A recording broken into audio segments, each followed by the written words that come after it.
Et les gars, j'espère que vous allez bien. Un instant, j'ai fermé la fenêtre peut-être. Enfin, c'est peut-être un peu mieux. Maybe les deux alors. Ok, maybe.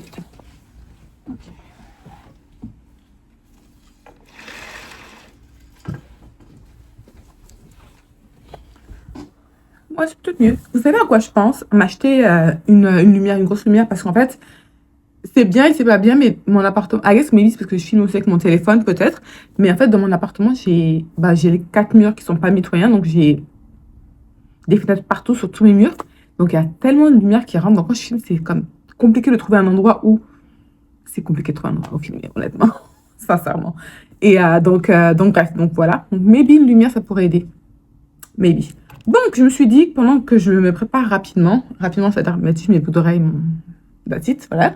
J'allais discuter avec vous, on va faire une petite sit-down vidéo pour parler avec vous de mon achat de mon condo, en fait. Donc là, ces derniers temps, vous avez vu que donc j'ai acheté un nouvel appartement, donc un duplex en l'occurrence, et j'ai également mon condo que j'ai gardé. Donc là, je vais parler de la partie condo rapidement, donc juste un petit contexte en tant que tel. Je pense que je ferai dans tous les cas d'autres types de vidéos, je parlerai un peu plus d'argent en tant que tel, et puis plus ou moins de mes finances, mais ça, ce sera vraiment par la suite. Donc oui. Donc, ça se passe en 2020, guys. Oh, regardez. Mon nouveau sac. Ok. Trop beau, right? Ok. Donc, en fait, c'est ce que je vais mettre. Ma copine m'a offert ça pour mon anniversaire. Et j'aime trop. Donc, c'est ce que je mets tous les jours quand je sors. Ok, ouais. Et je sais que mes cheveux, c'est naturel. Si vous savez pas les cheveux noirs, guys, au cas où vous n'êtes pas noir, hein, voilà, donc ça sort. Donc c'est juste que là, je l'ai mis à la garçonne. Parce que quand j'ai lavé, j'ai laissé rentrer, shrinké en l'occurrence, mais c'est quand même plus long que ça, beaucoup plus long que ça que je l'ai. Pas jusqu'au soutif là, mais, genre, voilà quoi. Ouais. La beauté de nos cheveux, exactement. Donc ça ressemble à ça en fait. Et c'est une teinte qui est très, vous voyez, c'est une sorte de, comme saumon rose, très clair en gros en tant que tel. Et ça hydrate. Ça brille un tout petit peu. Et ça fait une petite teinte, en fait, finalement. Donc, j'aime bien. Yeah.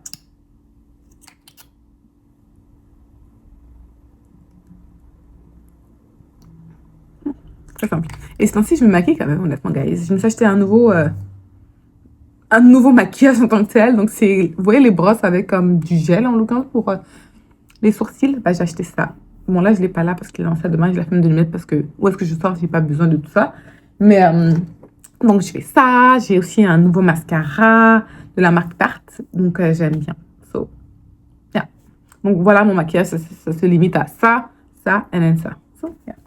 En tout cas, donc, ce que je disais, c'est qu'en 2020, j'ai officiellement acheté mon premier appartement, donc mon condo, que vous allez voir dans la vidéo. Donc, en fait, il faut savoir un peu de retour en arrière. J'avais un ami à l'époque qui m'avait dit, Fabi, t'as de l'argent que t'as save, tu comptes en faire quoi? Bah, je dis, bah, je sais pas, littéralement, je savais pas, honnêtement.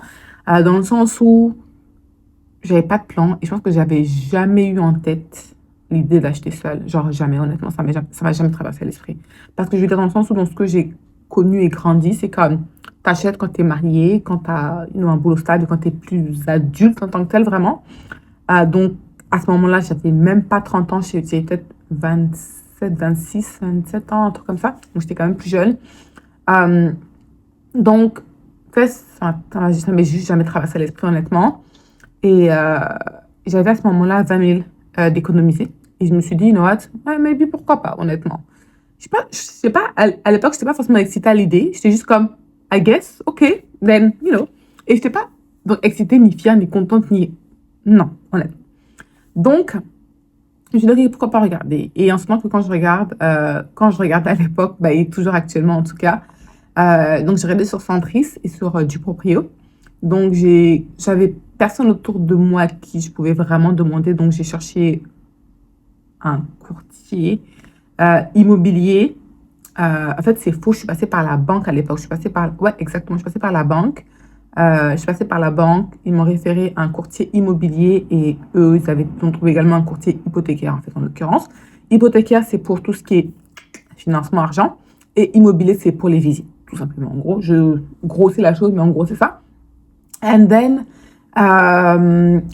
avec le courtier immobilier, on a été faire des visites. Donc, c'était un portail centriste où tu vas pouvoir mettre liker les appartements que tu aimes, il va pouvoir voir et puis s'occuper des visites en l'occurrence. En tout cas, bref. Donc, on a fait des visites. Je pense pas que j'en ai fait beaucoup, honnêtement, avec lui. Quand j'y pense, je pense que j'en ai fait genre peut-être 4, 5, honnêtement, donc pas tant que ça. Donc, à ce moment-là, ce que je cherchais, c'était un appartement, un condo, idéalement 2 chambres, parce que déjà à l'époque, je vivais toujours dans des grands appartements, parce que j'ai quand même beaucoup d'affaires, j'aime l'espace, etc., etc. Donc, j'ai toujours vécu dans au moins 2 chambres, en l'occurrence. Right? Enfin, je suis quand même collée à vous. Hein. Yeah. Donc, au moins 2 chambres. Donc, je cherchais idéalement 2 chambres, un parking ou un locker, ou les deux, you know. Et j'avais un budget de maximum 300 000. Et même 300 000, en fait, c'est faux, j'avais pas 300 000. Parce que la banque m'avait pas dit 300 000 à l'époque, moi, quand j'y pense. Je pense qu'on m'avait dit 280, quelque chose comme ça, en l'occurrence, ok? Then, c'était tight. Mon budget était tight. Je regardais dans Hochelaga. J'aurais vraiment voulu acheter dans Hochelaga. Je précise, je n'ai pas acheté dans Hochelaga. Mais j'ai fait des visites dans Hochelaga. Et il y avait quand même certains appartements qui étaient dans mon budget. Mais finalement, ça se vendait beaucoup plus cher. Honnêtement, même à l'époque, en 2019-2020, en l'occurrence, je voyais afficher à peut-être 2,80, 2,90 et ça se vendait à 3,10, 3,20, 3,30 hors budget. Parce qu'en ce moment, c'est pas comme si j'avais une mise de fonds flexible où je pouvais genre juste rajouter de l'argent. Non, non. Et la banque ne comptait pas me donner plus. Ouais, donc bon, c'est ça que ça. Et à ce moment-là, en plus, j'ai même pas cherché un magazine de banque. Donc, vous voyez, à cette époque-là, j'étais vraiment un bébé dans tout ça. Je suis encore toujours un bébé dans tout ça. Mais je pense que j'ai grandi. À l'époque, j'avais peut-être 0 ans. Hein, voilà, peut-être que là, maintenant, j'ai 10. Non, plus. Peut-être j'ai 15. You know, j'ai un peu plus là-dedans. Hein, voilà. Donc, bref, vous comprenez ce que je veux dire. Et finalement, quoi. Finalement, j'ai fait des visites avec le courtier.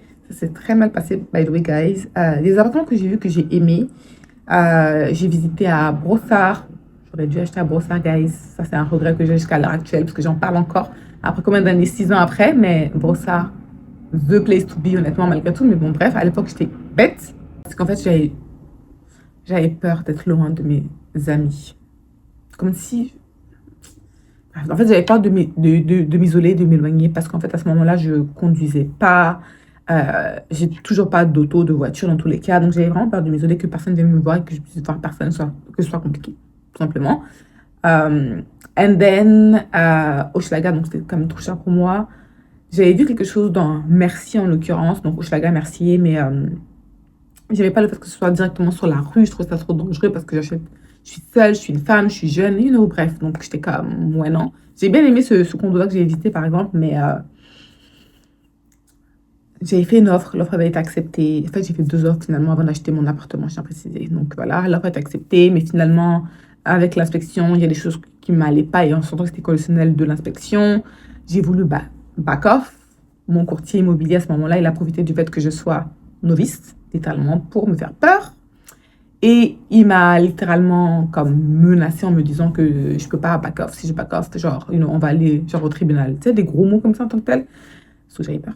Mais Dieu a fait qu'à ce moment-là, je travaillais. Où est-ce que je travaillais? Il y avait des avocats autour de moi. Donc, j'ai demandé conseil. Et puis, je pouvais back off. Non, c'était légitime, ma demande, en l'occurrence. Donc, mon ami avocat à l'époque a parlé avec le courtier, le directeur de courtier. Ils ont géré la situation. On m'a appelé pour s'excuser. J'ai dit, ouais, non, trop tard. Donc, après ça, j'ai dit, you know what, fuck that. Désolée pour le terme. Mais j'étais comme, non, c'est bon. Là, ça m'a saoulée. Et je voyais pas la plus-value d'un courtier immobilier, sincèrement, guys. Jusqu'à présent, je vois à moitié. Ce que j'estime pour moi être un bon courtier, c'est une personne qui s'y connaît en bâtiment. Sinon, c'est quoi la plus-value? I don't know. Mais bon, anyway. Après, je dis ça, j'aime ce métier-là. Pourquoi? Parce qu'en fait, j'adore l'immobilier, j'aime ça. Donc, you know, c'est super cool, je trouve, honnêtement. Mais je veux dire, la plus-value pour moi. Après, je précise qu'un courtier immobilier et techniquement hypothécaire, c'est gratuit. Donc, le courtier immobilier, quand tu veux acheter, c'est le vendeur, en fait, qui va payer, en l'occurrence. Donc, c'est pas toi en tant qu'acheteur, en l'occurrence. Donc, techniquement, pour moi, c'est gratuit. Mais, je veux dire, si tu n'as pas de plus-value, like, you know, bref, on peut dire avec ça après. En plus, à l'époque, les lois étaient plus flexibles. Donc, je pouvais ne pas avoir de courtier. Donc, j'ai décidé après ça de ne pas avoir de courtier. Donc, sur Centris, j'écrivais au courtier vendeur, tout simplement. Donc, les gens qui vendaient leur appartement, j'écrivais à eux sur son prix directement. Ou sinon, quand je voyais qu'il y a marqué porte ouverte, qui a marqué l'adresse, j'y allais, honnêtement, tout simplement. Donc, mon condo, c'est ce que j'ai fait. Il y avait marqué qu'il y avait une porte ouverte le 5 juin, par exemple, en l'occurrence. Et donc, j'ai été là-bas, il y avait une queue, je me rappelle, c'est trop drôle, il y avait une queue dans les escaliers. Et puis, donc, je suis partie, j'ai visité, j'ai aimé. J'ai dit au courtier du vendeur que j'ai aimé, que j'aimerais faire une offre. J'ai fait une offre au prix, guys. Donc, à ce moment-là, j'ai acheté ça à 2,90. Ouais, 2,90. Donc, j'ai fait une offre au prix, tout simplement. Et 24 heures, même pas après, j'étais approuvée, j'étais acceptée, tout simplement. Donc, lui, ce qu'il a fait, c'est qu'il a trouvé un autre courtier dans son agence et puis ils ont géré ça là-bas. Je pense que, by the way, à l'époque, ça m'avait quand même aidé, le fait que j'ai pas de courtier, I guess, pour la commission, maybe, honnêtement. Si on est honnête entre nous, là, je pense que ça m'avait quand même aidé en tant que tel, parce que sûrement qu'il y a d'autres personnes qui étaient au prix. Mais je pense également, ce qui m'a aidé, c'est que la vendeuse, quand elle a acheté ce condo-là, c'était une femme, c'est une femme seule. Elle a acheté ça pour elle. Donc, je pense qu'elle s'est peut-être retrouvée en moi en tant que telle et voulait le donner à une femme également. Chose que je vais faire également quand je vendrai mon compte, je précise. Honnêtement, genre, vraiment. Elle a dit que c'était son bébé et elle m'a donné son bébé et moi aussi, c'est comme... Ce compte-là, honnêtement, guys, c'est mon bébé, hein, je précise vraiment. Donc, j'aimerais également pouvoir, le moment où je vais le vendre, le donner à une autre femme seule qui l'achète. Donc, yep. Mais c'est ça, donc c'est comme ça que je l'ai eu tout simplement et ça s'est passé super rapidement. Genre, vraiment, vraiment super rapidement. Donc ouais. Honnêtement, je dirais que acheter un condo à Montréal, au Canada, en général, c'est pas quelque chose de compliqué, c'est pas quelque chose qui est long, non. Tout ce qu'il faut, c'est vraiment avoir la mise de fonds. En ce moment, moi, j'ai mis une mise de fonds de 5% parce que j'étais propriétaire occupante. Donc oui, mais c'est vraiment pas...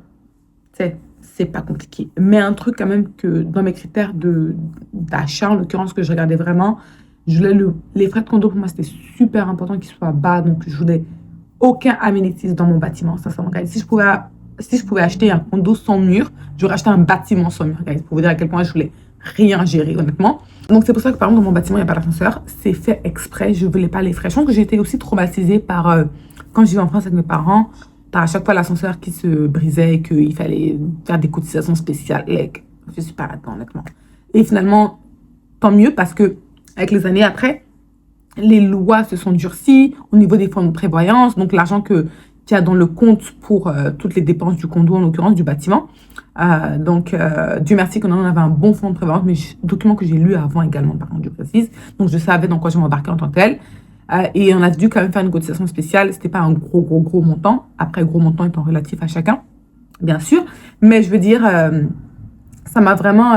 ça m'a aidé en tant que tel d'avoir un bon fonds de prévoyance dans la gestion du condo, de ne pas avoir trop de choses à s'occuper finalement. Donc, c'est ça. Donc, oui. En tout cas, je ferai d'autres types de vidéos. Je parlerai un peu plus en détail, etc. Mais acheter au Canada, c'est pas quelque chose de compliqué. Encore plus quand c'est juste un condo. C'est pas compliqué, c'est pas long. Tout ce que je vous conseillerais, c'est d'avoir l'argent dans votre compte, littéralement. Donc, oui, la mise de fonds, bien évidemment. Les frais adjacents, comme par exemple frais de notaire, la taxe de bienvenue, exactement plus ou moins un mois après l'achat, hein, plus ou moins étant le mot-clé, right? And then d'autres petits frais comme ça en tant que tel, donc c'est ça. Et puis voir si vous mettez à 5% ou plus. Seulement avec les taux actuellement et puis les prix des maisons, appartements, je vous conseille de mettre plus que 5%. Je dis ça, je dis rien, mais bon, en tout cas, chacun fait ce qu'il veut, juste pour être plus à l'aise, honnêtement. Donc c'est ça.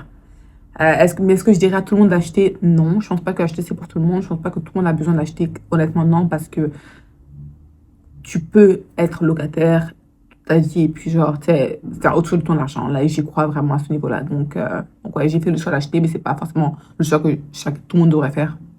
Ouais, exactement. En tout cas, je vous laisse suivre la vidéo et puis on se dit à bientôt. Ok? Bye! Guys, à défaut d'avoir mon trépied, je vous fais un petit apartment tour de mon condo. C'est un 2 chambres, dernier étage, parking locker inclus. Donc là, comme vous voyez, c'est la chambre principale, très grande chambre. Un lit king rentre facilement avec un grand garde-robe qui fait tout le mur. Oui, j'ai laissé certaines affaires à ma locataire qui va venir. Voilà, d'autres que j'ai vendues, d'autres que j'ai laissées dans l'appartement. Cuisine que je n'ai pas forcément aimée, mais elle est existante. La salle de bain. Dans la deuxième chambre, ce que j'ai aimé, c'est que la taille était quand même correcte et les 2 pièces ne sont pas collées. Pour moi, c'est mandatory, honnêtement. Donc voilà, on est séparés par la salle de bain, laveuse sécheuse, salon de bonne taille, salon, salle à manger, cuisine. Là, on se fait un petit hello ici. Et là, sur l'entrée, on a un grand dressing qui fait quasi, genre, tu rentres dedans. Tellement c'est grand, avec une lumière également. Et entre temps que j'ai donc le locker qui me sert de rangement également et le parking. Donc voilà, il va être loué pour on ne sait pas combien d'années. Mais voilà, très lumineux, très nice, très grand. Enfin, très grand, grand. En tout cas, il va me manquer. J'ai mis de l'âme dedans, you know, de la sueur avec tout ça. Sinon, l'appartement était de cette couleur-là, en fait. Tout l'appartement. Et c'était non merci d'avoir une sorte de bleu-gris, je sais pas quelle couleur. Ok, guys. Bye.